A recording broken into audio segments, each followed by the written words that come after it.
Wanasema wanataka nini? Wanataka kuongea na serikali. Pale niko jela zao. Jela za Alshabab. Za Alshabab. Na mpaka kuwasiliane. Mpaka wasiliane. Ndio mambo yangu inaweza kufunguka. Okay. Kenyan government does not recognize niko huku. Yeah. Wamekataa huku. Siko hapa Somalia. This is the first time we've had proof of life. And you know, we don't take it very lightly because for those 10 years, we've been asking for proof of life. Now we have proof of life, Lynn. What we've been looking for 10 years. He spoke. Akasema, I'm alive. Tariki 17 nikakimbia kwa serikali, Minister of Foreign Affairs, na tukaongea, kaniambia na information ya kwamba kuna kitu kama imetendeka na amekuwa akitafuta wazazi, lakini tunataka usiongee. In cases where the government will say it does not negotiate with terrorists, where does this leave you as a family?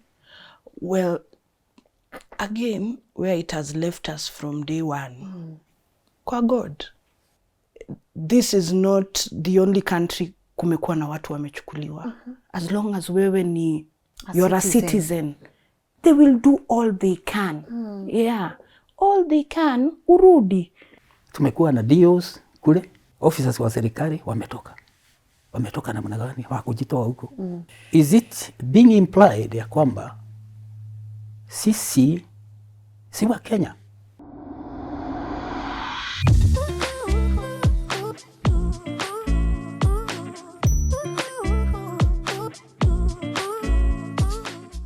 Hi guys, welcome to another episode of LNS. My name is Lynn Ngugi, and honestly, I do not want to extend this intro any further. I know majority of you are familiar with my guest today, and also I'm honoring your request. I was tagged by a lot of people in that story, and I only think it's fair that all of us add our voice into making sure that Georgie and Masha are back home. They'll get into the details so that you guys can be able to understand the origin of this story.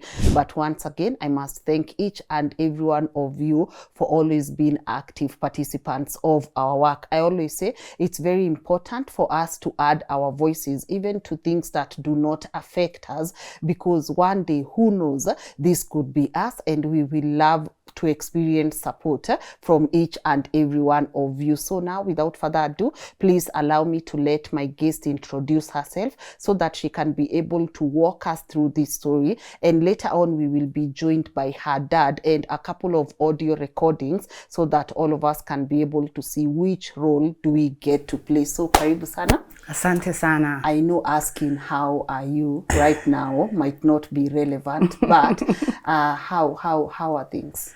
The moment it's touch and go, quite overwhelming. But I thank God for grace and energy and renewal, you know, because I don't know how else I can explain this far. It can only be God. It can only be God. It's quite overwhelming, to be honest. You know, first of all, the outside voices. Everybody's giving you ideas. So all those voices, and on top of that, your own voice. So who do you listen to? So it's quite overwhelming, but we thank God. All right. We are going to get into the conversation, but I know a lot of people are familiar with your work. But for anyone catching this show for the first time or seeing you for the very first time, could you please introduce yourself?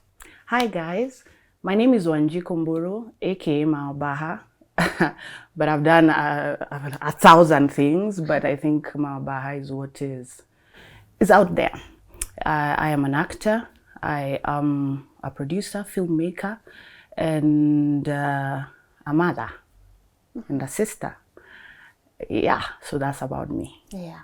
And your awesome dad is right there. My dad is here with us. Is it easier when you get to see him around? Is it easier to walk through this journey with him? Yes, definitely, because he's been there from the beginning. He's been there, and he's our father. So we draw energy and strength from that as well. Yeah. We're very fortunate to have him in our lives, a constant in our lives. A constant. Yeah, a constant. I normally say that he's my father. You know, we have our father in heaven, and then he's my father. Yeah. Yeah, on earth. All right. Yeah. And you know, your shirt says it all. Bring back Georgie. Yeah. And I believe that's one of the reasons why we are here. Yes. Could you walk us through his life? Who is Georgie, and what happened to Georgie, and where are we with Georgie's story? Okay, so we were 5 in our family, and so 3 boys and 2 girls, and 2 of my brothers passed on. So this is the only brother I have left. So he's George Mashari Amboro. And then my cousin is George Mashari Njoki. So so yeah, we grew up very close. I'm also a tomboy by the virtue that I grew up with boys. So I was very close with the boys growing up. And then now Georgie, you know, was the one who remained, and we continued. So it would always be me and Georgie, and then his friends, you know, a Saturday or a Sunday. And so that's the kind of relationship we always had. Up till the moment he was going to the airport. He told me to take him, but I was shooting machachari then, so I couldn't. And I remember when now he was going that January 4th, he called and told me, hata nenda kwa airport, wacha nikwambie nikiland. So I Which said, year? sawa. That's 2014. Okay. January 2014, 4th. And where is he heading to, and why? Okay, so so he's an engineer by profession. He installs petrol stations. Okay. So on that particular day, he was going to Mogadishu, Somalia. It wasn't the first time that he had been there. This was about the 3rd trip. So on this day, you know, touch and go. It wasn't a whole issue, but I remember in December, no, actually January 1st of 2014, tulikula pork, kutoa swara, you know, and just to commit that journey. But it was just what we usually would do. We would hang out, you know, before he does something or he goes, but it wasn't like a big issue. You just go to the airport, tumeenda before. Yeah. So not anything different. I mean, it's somewhere now he knows he's comfortable, so to speak. And so akaenda January, akaenda kuinstall petrol station, and now Masha ndio walikuwa wanafanya job na Your cousin my now. cousin. Okay. So atakiwa Kenya, you know, akienda wherever, yeye alikuwa anaenda na install petrol station, and then anaachia Masha afanye nini? A service, angalie kama iko nini, na yeye hata anaweza rudi ama ende job ingine. So Masha na Georgie wakaishia. Na pia vile nimesema, it wasn't the first time. So wakaenda kuinstall petrol station, and they were supposed to come back on the 10th Of February. of January. So it was, a whole nini, those are about 6 days, sindio? Because hii ni kitu anajua yeye ufanya, labda angeacha Masha aendeleage kuservice ya rudi. Yeah. So yeah, so that's basically the long and short of it. He's an engineer, anaenda kuinstall petrol stations in Somalia, Mogadishu. That is January 4th, 2014. Yeah. So he was supposed to come back on the 10th, of January. What happened? So, wow. I think Dad would now be more needed to say, because they were in conversation. Okay, so maybe we invite Dad so he can tell us what conversation was there, and then we continue. Sindio? Okay. Dad, how are you? Good. Karibu sana. Asante. Maybe unaweza anza na kuambia jina lako. Okay, majina yangu kamili ni Joseph Mburu wa Kimani. Na mimi nimesha staff. Nilikuwa nafanya kazi kwa serikali zamani kidogo, maana nilitaya 1980 na nimekuwa pale nyumbani na familia yangu. Mama alibaki akifanya the late, alibaki akifanya kazi mpaka year 2000, na tumekuwa tunakaa pale tu Ongata Rongai, ndipo nyumbani. Okay. Pamoja na familia. Familia tumekuwa nayo pale, watoto wawili wakapumzika differently, wakati tofauti tofauti, na nikabaki na Georgie na wasichana wawili, mmoja ambaye ndiyo tuko naye hapa, mwingine na yuko Thika. So tukiwa tu pale, tumekaa pale na mpaka wakati kila mtu anaenda njia zake kufanya kazi, akirudi na wakienda wananikuta pale. Na mimi kwa kifupi ndiye baba yao. Na pale ni nyumbani. Okay. So right now, au kwa muda mrefu, nimekuwa kama a watchman kwa boma. Wakienda wanakuta mimi, wanarudi wanakupata nyumbani. Wananipata nyumbani. Anza, pole sana kuhusu George and also your nephew Macharia. Wanjiku amesema alitoka nyumbani 2014 Januari, alikuwa arudi tarehe 10, na hiyo tarehe 10 hakurudi, na akasema mliweza kuongea, mlikuwa mnaongea. Maybe uturudishe nyuma kidogo tuelewe mliongea, alikuwa katika hali gani, na pia hii information mnaweza kupata saa hii ati wameshikwa na militia, ilikuwa inasema nini? No, wakati ule alinipigia simu fikira ilikuwa tarehe 10. Halafu akaniambia kwamba atakuja nyumbani, maana amemaliza kazi, na atakuja nyumbani on 13th. That is 3 days later. Na ikawa sasa ni kungojea afanye nini, akuje. Hali yake ilikuwa sawa, hakuonyesha shida yoyote because amefanya kazi na amemaliza. Alisema the following day atakwenda for testing, ndio handover. Halafu akijitayarisha atakuja nyumbani on 13th. Na hiyo ndio mara ya mwisho tuliongea naye. Because kulingana na ripoti ambayo nilipata kutoka kwa anko wake, alinipigia simu jioni ya 14th. Kaniambia inaonekana Georgie na Masha wako na shida. Pande ile wamechukuliwa wakienda kazini. Na kutoka hapo ndio sasa mimi nikaona nitajua zaidi namna gani. So ndio tarehe 17 nikakimbia kwa serikali, Minister of Foreign Affairs, baada ya kushughulika ni nani naweza ongea naye. So wakati nilikosa njia yote ile, nikaenda kwa Minister of Foreign Affairs. Nikaongea na hawa, nikawaambia vile ilivyo. Wakaniambia wana information ya kwamba kuna kitu kama hiyo imetendeka pande ile.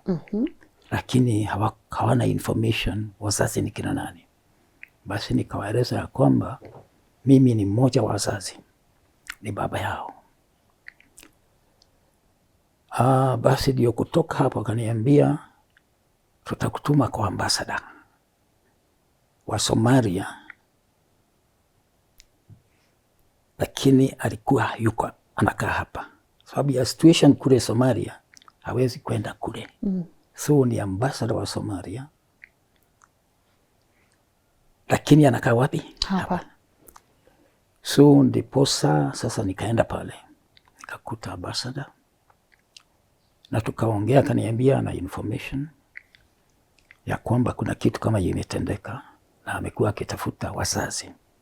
Sikamwambia nimekuja. Basi jambo la kwanza ambayo alirudia ya kwamba okay, nasema alirudia maana nilikuwa nimepata the same counsel, the same advice pale kwa Minister of Foreign Affairs ya kwamba tumepata maneno kama serikali ya kwamba kuna kitendo kama hii imetendeka, lakini tunataka usiongee. Ikiwa kuna jambo unaleta hapa kwa serikali. So nikienda kwa ambassador, naye alirudia hiyo. Basi nikampatia kila kitu, naambia nitakupatia information sasa. Akaniambia kwamba vile ilivyo sasa ni ya kwamba tutakujulisha ni nini inaendelea. Baada ya muda wa siku kama 4-5 alirudi akaniita, akaniambia kwamba nimepata habari vile ilitendeka pande ile, na hata nimeongea na mwenye kuandika, maana yuko hapa Nairobi, yuko Isri.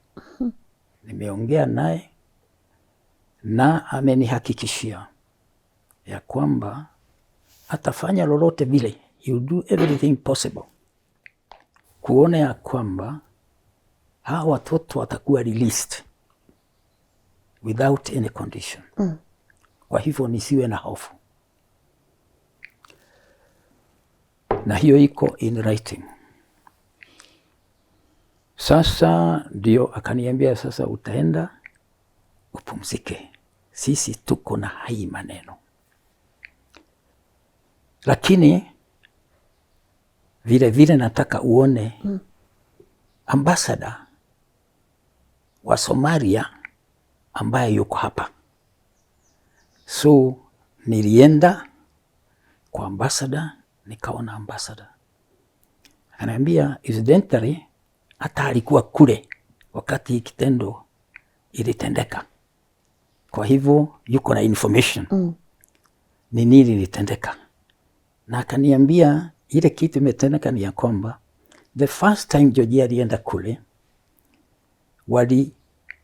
aliunda petrol station ya one of the businessman. Alafu akiwa tu pale another businessman came na wakaongea na yeye na wakakubaliana, lakini akamwambia nao ile kitu inatakikana ufanye, tafuta hizi material, ukisha nunua mimi nitarudi Nairobi. Ukisha kuwa tayari nitakuja.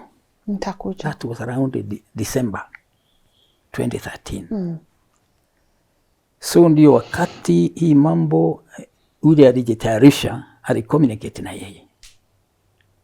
Na kucommunicate na yeye, kamwambia sasa unaweza kuja. Ndio sasa hii wakati ambaye ameenda. Ilikuwa sio kasi ya muda mrefu. Within few days aliweza kufabricate the nini na nini ikasimama. Ndio ifikie wakati wa kuja. Sasa ambassador wa Somalia akaniambia hapa iko maneno katikati, iko business rivalry between the former petrol station owner na huyu ambaye ni mpya. Sasa akaniambia sasa hii after all haihusu serikali, hata kulingana na vile umeona kwa internet hawaongei juu ya anybody, wanataka lump sum kutoka kwa employer. Na since employer wa hawa ametupatia ya kwamba atafanya chochote kile, basi tunaamini ya kwamba itafanyika. And incidentally, the employer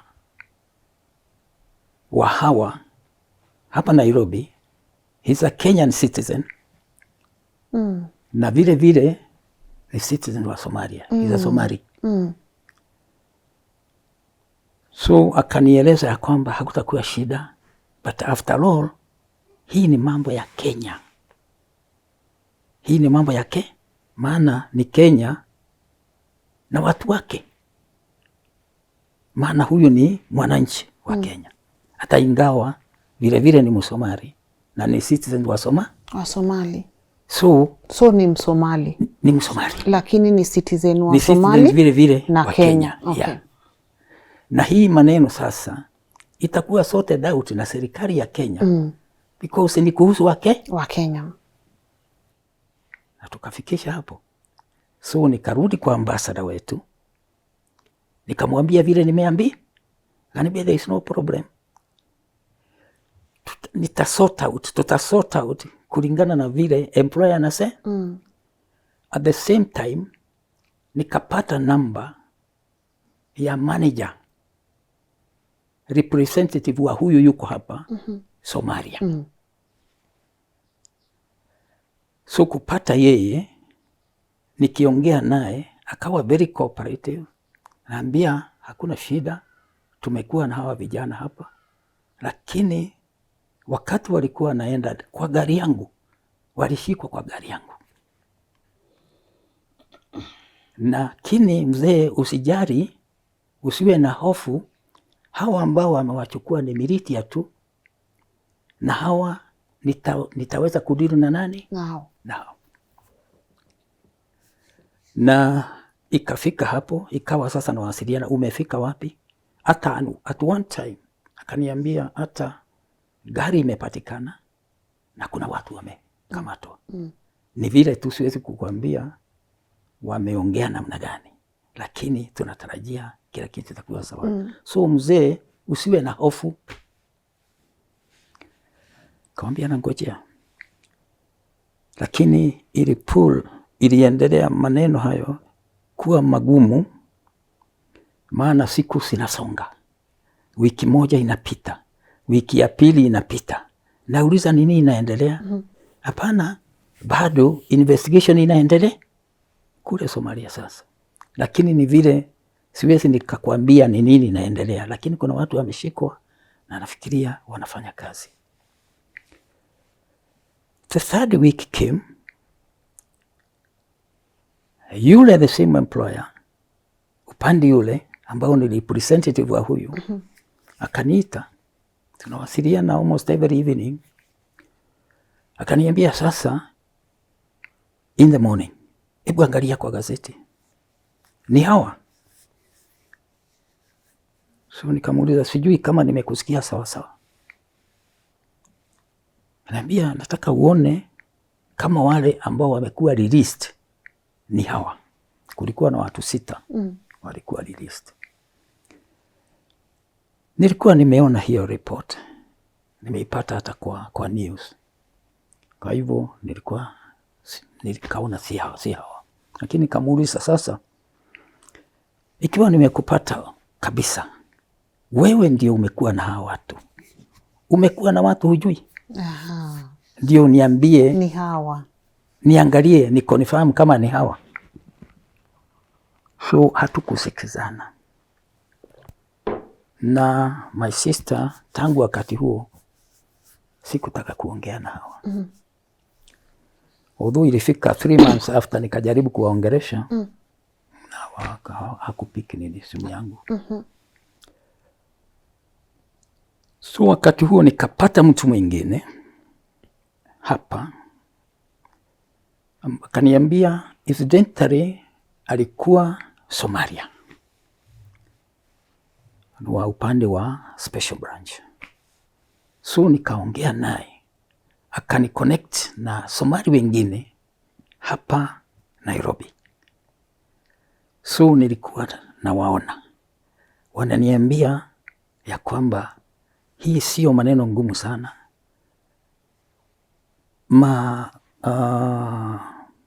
airplane zetu zinaendaga kule kupeleka miraa na kurudi.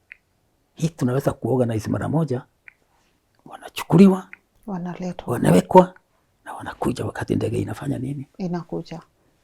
That process ichukua kama mwezi mzima. Nikiambiwa hii, tumeenda, tumekuta, pahali wako already tunajua, lakini haikuwezekana. But in the process, pale, nikapata one of the Somalis, ananiambia, you know what, hata usisumbuke. This afternoon, saa 6, mwendo wa saa 6, waliuziwa Alshabab. Sasa wako mikononi mwa militi ya sasa, wako mikononi mwa Alshabab. Maana employer alikataa kucooperate. Pesa haikutoka. Na ndio sasa wameuzwa kwa Alshabab. Nikarudi kwa embassy, ambassador. Nikamweleza vile mambo iko. Ananiambia, sasa nilikwambia serikali itashughulikia mambo gani? Na sasa enda kwa CID andikisha statement. So nilienda kwa CID. Na kwa CID headquarters nikaandikisha statement. Kutoka hapo wakanituma kwa terrorist department vile vile. Nikaenda pale, and the boys wakawa cleared. Hawakuwa na any connection na terrorism or anything like that. So wakaniambia, sasa iliyoko, nenda tu ungoje, serikali itakwambia maneno yote, maana wanafanya kazi. Ni vile tu hawezi kuambia wanafanya nini, lakini kazi inafanyika. Kutoka hapo siwezi nikaongea, maana niliambiwa. Na yule ambaye nilijaribu kufanya naye akaniambia, nao si unaweza kuwa unafikiria tunaongea na Somalia, lakini kumbe wale tunaongea nao tuko nao hapa tu. So tukae hivyo, tufuate vile serikali itasema. Na tumekuwa namna hiyo. Nimekutana na watu kadhaa ambayo wanahusika na mambo ya internal security hapa. Pengine sita mention huu. Lakini mmoja wa hawa tulianza naye akiwa permanent secretary wa internal security hapa. Na tumeendelea naye. Na akanipatia hata mtu special wa special branch ambao nimekuwa nikideal naye most of the time. Na ananiambia vile mambo inaendelea pande ile, wamefika wapi. Ananiambia the information kutoka upande wa serikali ni ya kwamba vijana wako hai. And tunaendelea kama serikali kufanya ile yote inawezekana, ndio sasa vijana waachiliwe. Na hii imeendelea hivyo mwaka moja, miaka 2, miaka 3, mpaka pahali tumefika sasa. Mpaka wakafika pahali wananiuliza, umeshawahi ongea nao? Because wakati niliongea nao May ya 2014 sijakuwa na nafasi, hawajaniita tena, hujui utawaita wapi. Wao wakati ananiita ndio sasa, na na pass that information immediately to the government. Naambia nimeongea naye. But all the time after that wamekuwa wakiniuliza, iko wakati ukipata kitu utuambie. So kabla tucheze hii audio mumeongea juzi, the last time mliongea nao kwa simu ni May of 2014. Hapo Georgie alikuambia aje? Hapo aliniambia nilikuwa na shida naye tukiongea, because tuliongea kwa Kikuyu no ule tulikuwa tunaongea na mihehu. Una whisper. Na alisema several times, mimi ni Georgie Mburu wako na Gikuyu. I can't register. Yeah. So nikamuuliza, kwa nini unaongea namna hiyo kama wewe ni Georgie?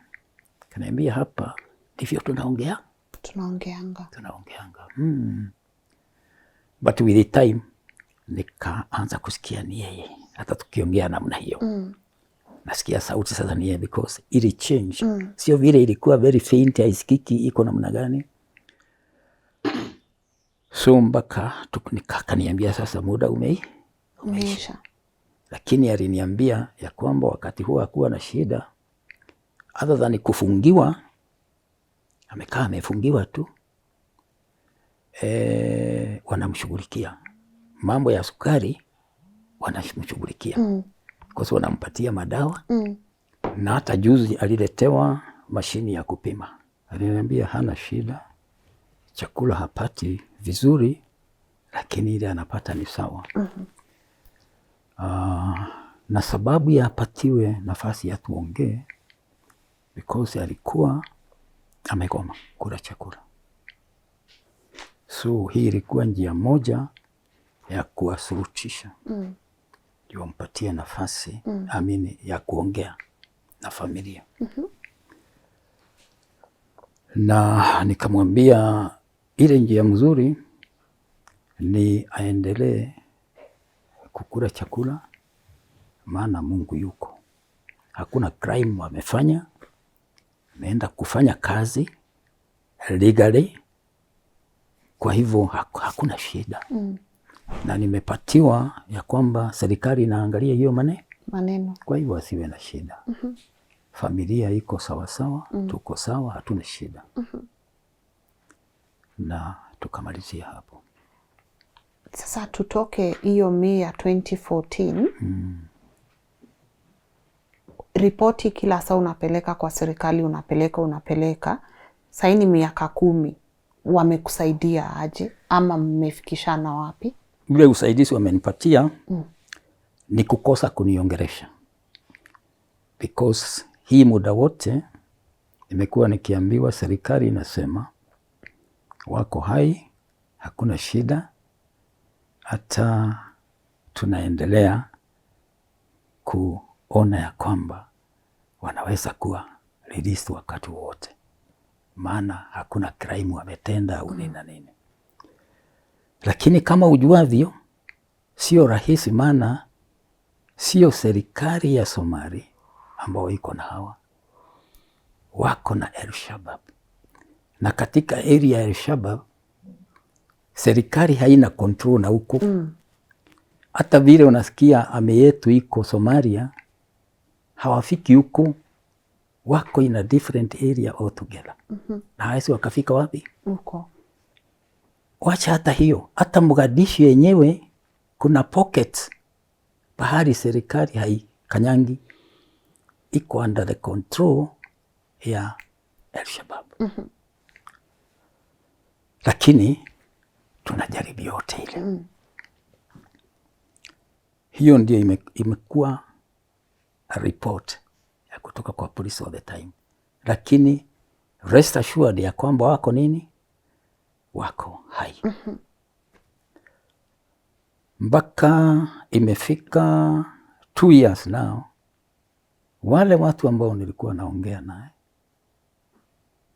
wamekimya. Wamenyamaza. At one time hata nilichukua late, maana yule nilikuwa naenda kuona ambayo tulianza naye from day one ni mwanamke. Kasema wacha nichukue my late, hata ile hali alikuwa nayo. Twende akimuona atakuwa sympathetic kama mama. hiyo haikufanya kazi. Tumeendelea kutuambia ndio hii, ndio ile. Na mara ya mwisho tulimuona ni wakati madaktari wa Cuba walikuwa kule wakiachiliwa, wamewachiliwa. Baada ya hiyo hardly a week tulienda tukamuona, na tukapata hata ya kwamba serikali iliweza kwenda na kuwapatia serikali ya Cuba pole, lakini ndani yangu nikashikwa na ugumu sana, maana hata messenger wa serikali sijatumiwa nipatiwe pole. Lakini hapa I have serikali through a very senior officer anaweza kuniambia alikuwa kule na president. But there you are. Hiyo ndio ukweli ya maneno. Na mara nyingi nashindwa sheria inafanyanga kazi namna gani, because serikali ya Kenya kama layman najua kwamba responsibility kubwa ni kuchunga mwananchi, kulinda mwananchi na mali yake.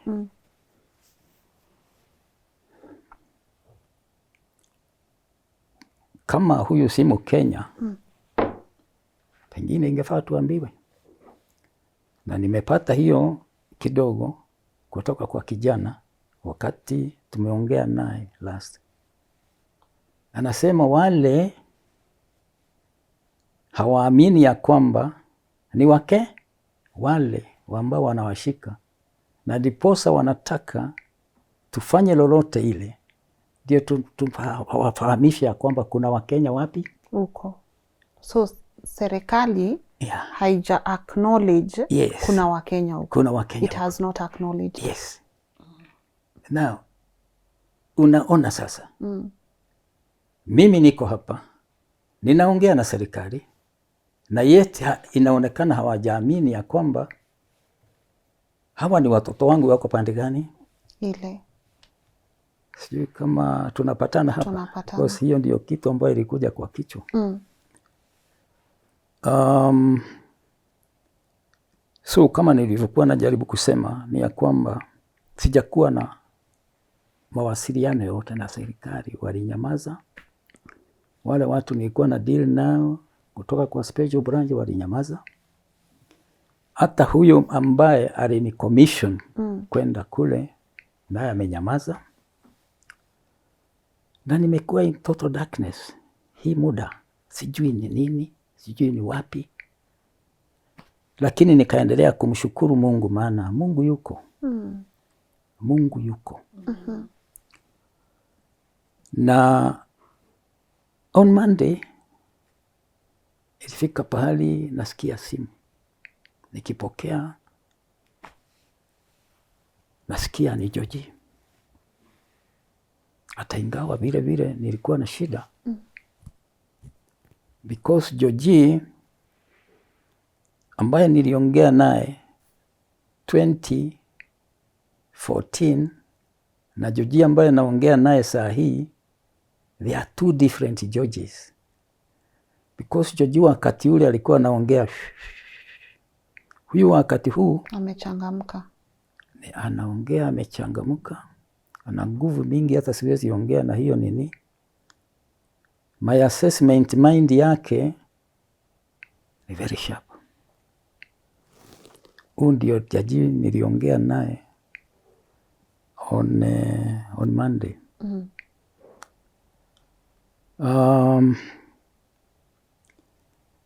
Na hapo ndio tumefika sasa. Na huyu Georgie wakati huo anasema tufanye lolote lile ndio tu sensitize serikali ikubali kuna Wakenya pale na wafanye mpango ya kuwapokea. Nataka tusikize hiyo recording pamoja ndio watu wasikize venye Georgie anasema. Lakini Wanjiko, kabla tusikize, were you expecting the government to do more? Do you feel failed by the government? Yes, Lynn, because that meeting that Dad is talking about, that was about 2019 that we went. So that 2019 is that time now there were Cuban doctors who had been taken, 3 Cuban doctors. So it happened tukaenda hiyo meeting, normal check-in vile dada naendaga hivyo. So on this one I went as well. And as Dad is saying, me, the idea of this lady communicating what she did, I think she misspoke, but I think also it's God, you know, because she said, you know, even I took the president to condole with the Cuban family. And I was like, hey, hold up, what? You actually took the president? Na si tuko hapa Rungai? It is 6-7 years later, not a word. We have come over and over. And all you can tell us is to keep quiet. And you have taken, in fact, niliona kama nitashikwa. I said, if I had carried my passport, I would leave it here because this is not a time to be a Kenyan. Then I'm not a Kenyan. And she woke up and she hugged me and she said, go and say hi to Mom. And I told her, this is the last time I will come and I talk to the government about my brother. Wacha sasa go daendelee. That was the last time. Yeah. So if you ask me, as the government, why do you think they have a hard time acknowledging that there are 2 Kenyans under? I don't know. You see, this is, I think, a global question, phenomenon. I don't know what to say, because even my brother in the conversation is saying, yeye ni Mkenya, ako na rights, yeah? Ile tax yeye analipa. Amesema kwa recording, ile tax yeye analipa kama Mkenya, basi government kwanza isichukue. Sawa? Na ndio tax inatumika kutuma wanajeshi kwenda kupiga wale. Haya, mi hiyo ni yao. Si basi itumie the same tax iende imchukue. Yeah, it's just that way. I don't know how I can tell you for 10 years why. Maybe they should tell us, you know, hatujaweza juu ya hii na hii. Yeah. And they completely cut off communication. Yes, completely. This is the first time we've had proof of life. And you know, we don't take it very lightly, because for those 10 years, we've been asking for proof of life. You know, maybe people would think that even as much as we were told to keep quiet, there's nothing that we were doing behind the scenes to the best of our ability. Working with no proof of life, but we are still continuing, hoping and praying. Now we have proof of life, Lynn. What we've been looking for 10 years. He spoke. Akasema, I'm alive. Yeah. Let's listen to that. Okay. Okay, guys. So we're going to do this together to skize so that we can hear from Georgie. Just before we start, ni Georgie sasa akikupigia, si ndio? Okay. Unaenda kurekod sasa? Okay, ni sawa. Ina record. Sasa kuna ujumbe nahitaji nikaite naye. Nini hiyo? Ujumbe kuna vile usaidizi nahitaji kutoka kwenyu. Weza kusurutisha hii serikali. Yeah. Ikubali kuongea na Alshabab. Alshabab, okay. Na njia ile iko kujaribu kwenda kwa nini media. Kwa media, Human rights group, yeah. Hata kama ni maandamano. Yeah. Chochote kitaweza saidia. Ndio serikali kubali kuongea na Alshabab, okay. Na wewe mwenyewe Alshabab imecontact wewe? Hawajafanya hivyo. Hawajafanya hivyo. Okay. Hakuna mtu ameniongelesha. Na umejaribu wewe mwenyewe kuwatafuta? Kutafuta nani? Alshabab. Unajua sijui wako wapi? Kweli? Yeah. Okay. Yeah. Haina tatizo. Na ndio nataka hata nipigia kina Shiko. Ndio tuweze kusaidiana. Nimetoa fursa ya kuongea na watu kadhaa. Ndio tuweze kusuluhisha. Namba yake unakumbuka? Nimeambia mama Jiro anitumie. Okay. Ananitumia. Anakutumia. Na wanasema wanataka nini? Wanataka kuongea na serikali. Okay. Kuongea na serikali. Nimejaribu kuongea nao. Na ni kitu inaeleweka. Okay. Sababu si ni serikali. Ni serikali? Pale niko jela zao. Jela za Alshabab. Za Alshabab. Sasa unajua sasa serikali inafaa kuongea na serikali. Ndio. Na serikali ni ya Alshabab au ni ya senior? Okay. Alright, sijui. Unajua tamani vile kuko. Kuna pande ambayo inakaliwa na Alshabab. Na Alshabab, okay. Sheria ya Alshabab ya ile tunajua international. Okay. Ni wanasheria hao ambayo ndio imenifunga. So, anda sheria zao. Kuna option ya kuongea na serikali. Na serikali.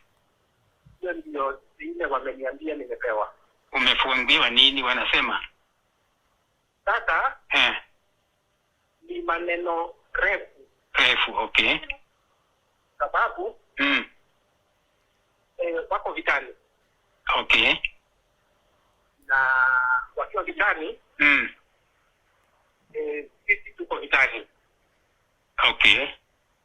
Sasa mimi tunaweza ita masaka ya vita. Okay. Sasa hiyo kama ni hukumu unatafuta. Hiyo ndio hukumu yangu. Okay. Na mpaka wawasiliane. Ndio mambo yangu inaweza kufunguka. Okay. Haya, nimekupata. Wacha nijaribu kuona ni nani anaweza kuniunganisha na serikali once again. Hiyo recording ina record. Ina record ndio. Utumie ndio inatumika. Okay, ni sawa. Na sasa hiyo ndio ushahidi. Okay. Sababu nini I recognize Kenyan government. Does not recognize niko huku. Yeah. Wamekataa hauko huku. Siko hapa Somali. Na makosa they invaded Somali. Okay. So by invading Somali, sasa mimi ni Kenyan. Wewe ni Kenyan ndio. So nina kama ule mwanajeshi uko huku. Yes. Okay. Hold on guys, we continue. Yep. Hello. Sasa? Ndio nilikuwa nakwambia. Yeah. Sasa wakati vita ilianza. Yes. Kenya iliingia. Na umekumbuka kurekodi? Nimefanya hivyo. Sasa? Nilikuwa nafanya kazi huku. Sasa wakati nikashikwa. Ndio. Nikauliza sasa mimi si ni raia. Yes. Ya kwanza nilikuja kufanya kazi hapa. Yeah. Bila idhini yao kwa kuwa mimi ni Mkristo. Okay. Alafu ile tax mimi nalipa. Ndio inatumika kulipa ule mwanajeshi ambaye anakuja kuvamia hao. So, mimi swali yangu binafsi. Yes. Hiyo tax ambayo inatumika kulipa mwanajeshi. Yes. Kwa nini wasitumie? Yeah. Serikali yangu itumie kuongea na Alshabab. Na Alshabab, yeah. Ndio initoe hapa. Okay. Sasa mimi naumia. Kwa kuwa Mkenya tu. Nakupata. Unanipata? Nakupata.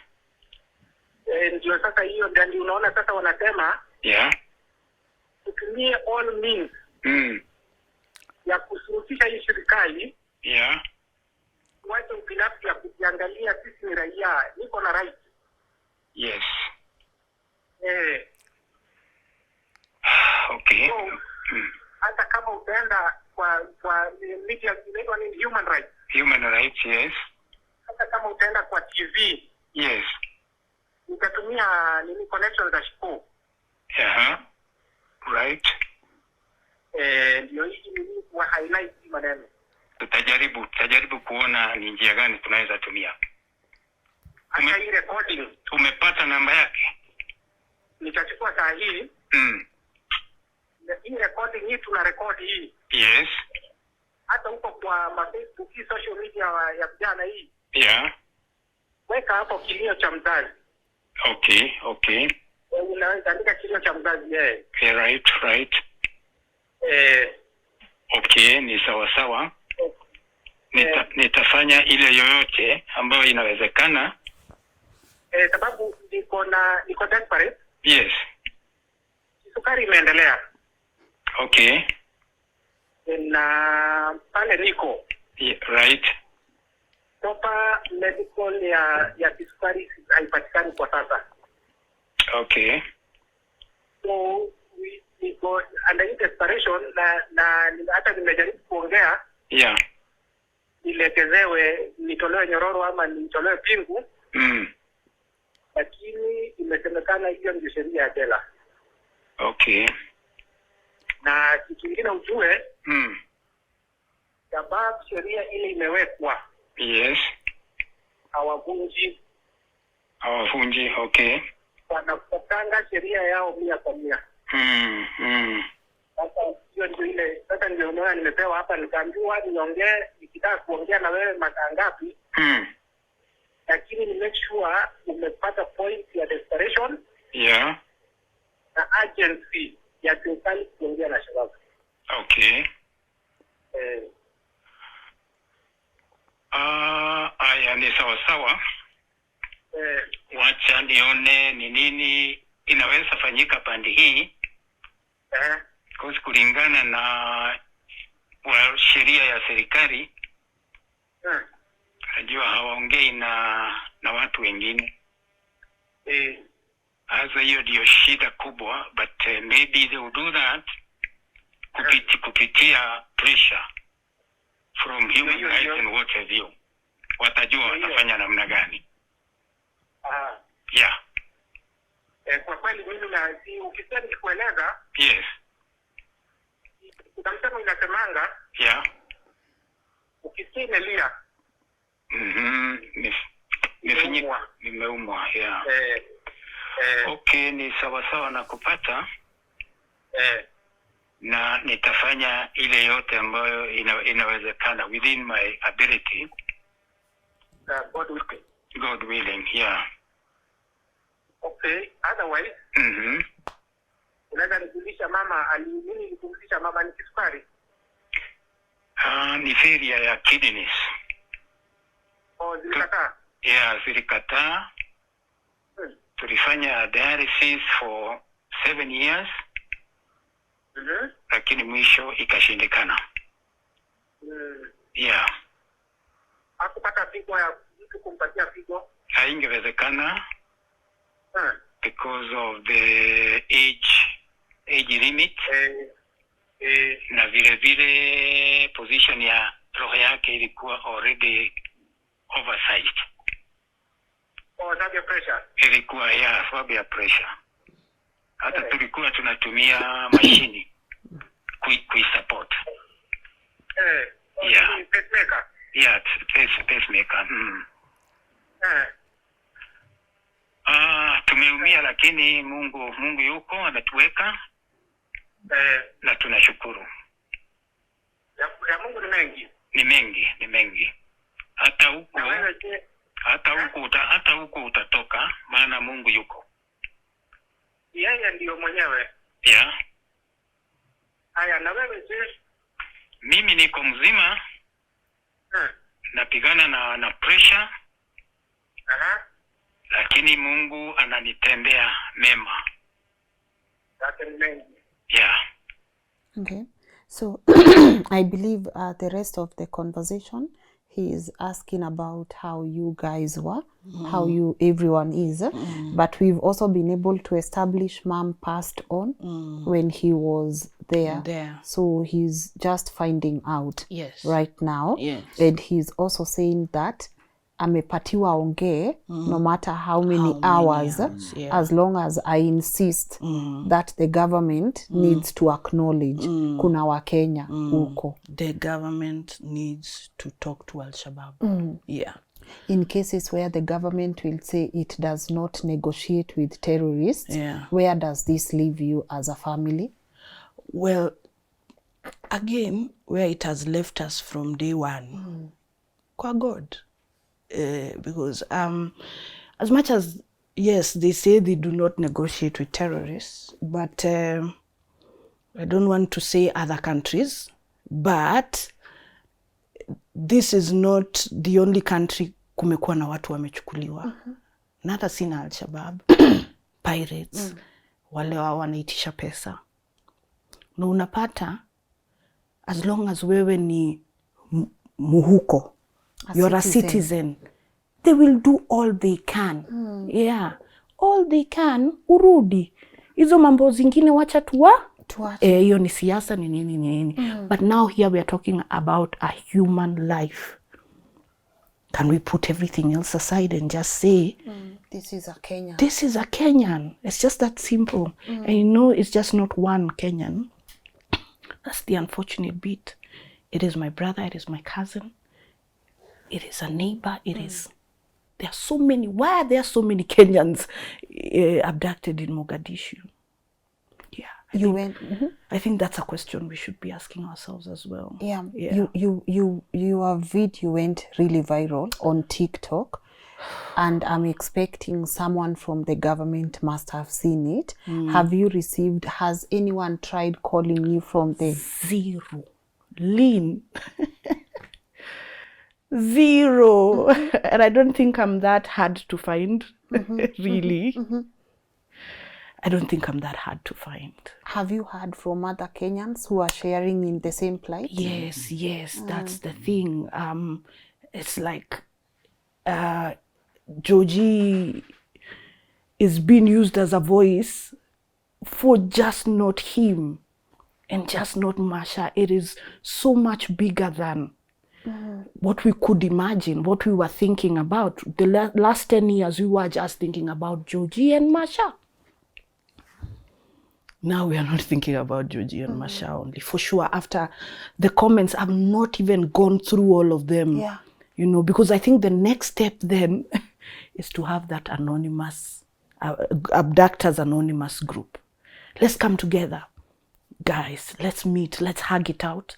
Let's go to the streets and do a Gen Z type of mandamano. Yeah, because it is big. According to these messages and according to the research that I've done over the years, because I told you I'm a filmmaker. So I immediately started doing research to do a film in the hope that, you know, by the time he's coming back, there's going to be a lot of exposure to this type of abductions, the people. And from 2 or 3 people that I've talked to, wale wameenda, wakarudi, walichukuliwa wakarudi.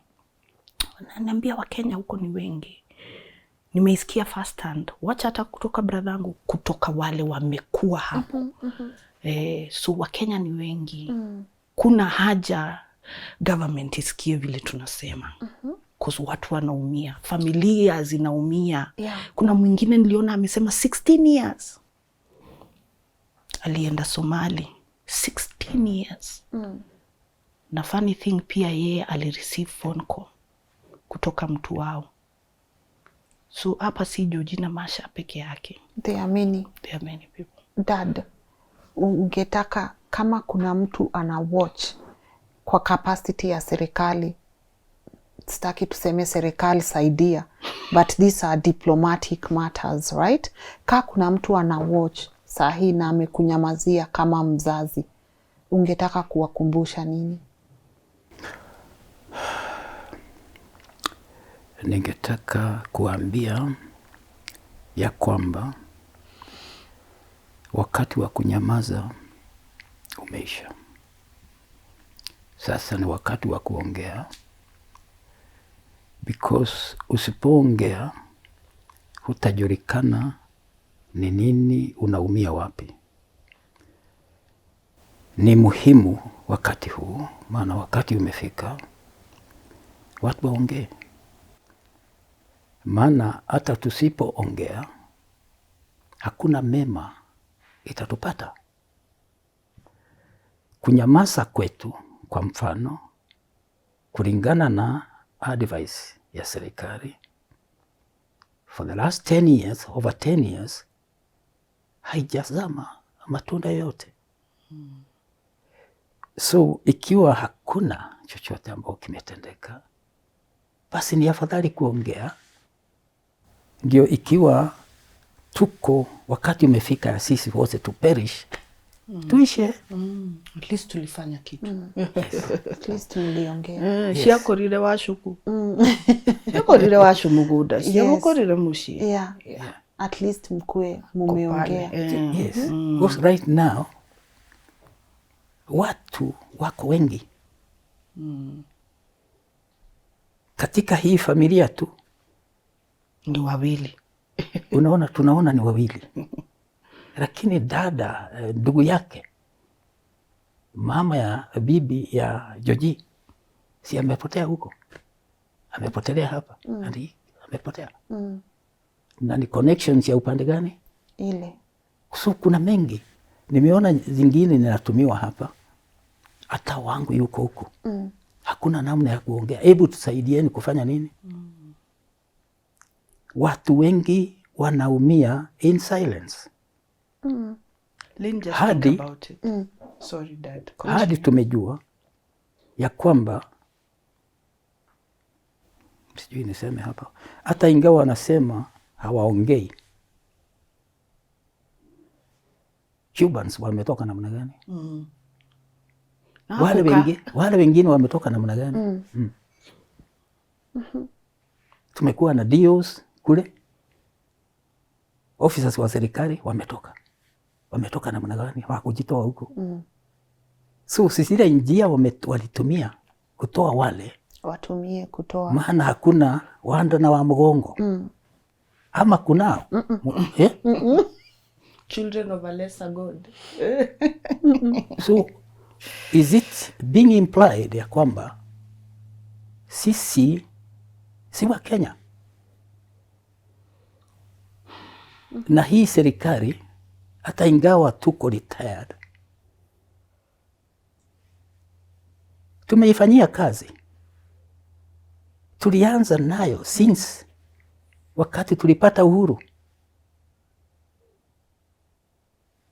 Inawezekana namna gani the foundation isahaulike? Maana wengine wanakula matunda bila kukumbuka ya kwamba imetoka wapi. Tumegharimia ndio tufike pale tumefika. But I hope this awareness, something good comes of it. I know there are so many people who are willing to take up this story and just spread Georgie's image across, the platforms, so that maybe it gets to the right person in government, you know. Maybe someone still cares about the life of Kenyans. Maybe someone still cares that there are many people who are stuck there. And I feel like Georgie keeps insisting, talk to the government, let them acknowledge, which means even from his side, he has seen that they are not being acknowledged. So I hope that people can be able to acknowledge that these are Kenyans and that the government, that is making a very strong point, au wengine wametoka aje. I just refuse to think it's impossible for them to come back home. I refuse to think that they can't come back home because this and this cannot happen. They are Kenyans, not children of a lesser God. But as we wind up, what would be your call to action to everyone that is watching? The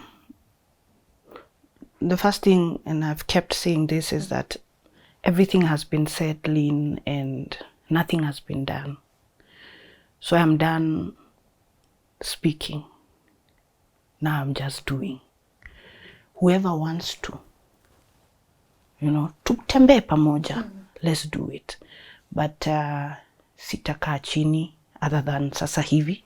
Na hiyo ni brother yangu alisema, aliniambia, tumia connection yako Shiko. So I was actually just telling you, imagine those people who don't have a connection and they are the majority. So I am going to be that voice. I kept asking God throughout this year, what is it that I'm supposed to be doing? Because I think I got frustrated at some point. What am I supposed to be doing? Now I understand what I'm supposed to be doing, Lynn. So a lot has been said. Nothing has been done. Let us take the baton. Tutembee. Ule atanipata hapo kile. Tutatembea tu. And then to echo Georgie's word, ukisikia imelia, jua imeuma. Ukisikia ameongea. Hizi vitu anasema, kama kuna mtu hata anaweza tusaidia after wamesikia hiyo nini. Me, I feel there is more to what he's saying. Ukisikia imelia, ujue imeuma. So hizo ni vitu anatuambia, wacha tukue watu wajanja, tusikie na tuwe sauti yake. Tuwe sauti yake. Na tusiwe na watu wataona hii video waanze au wakae mbali. Maze kama you have nothing to say or do, just it is well. It is well. Dad.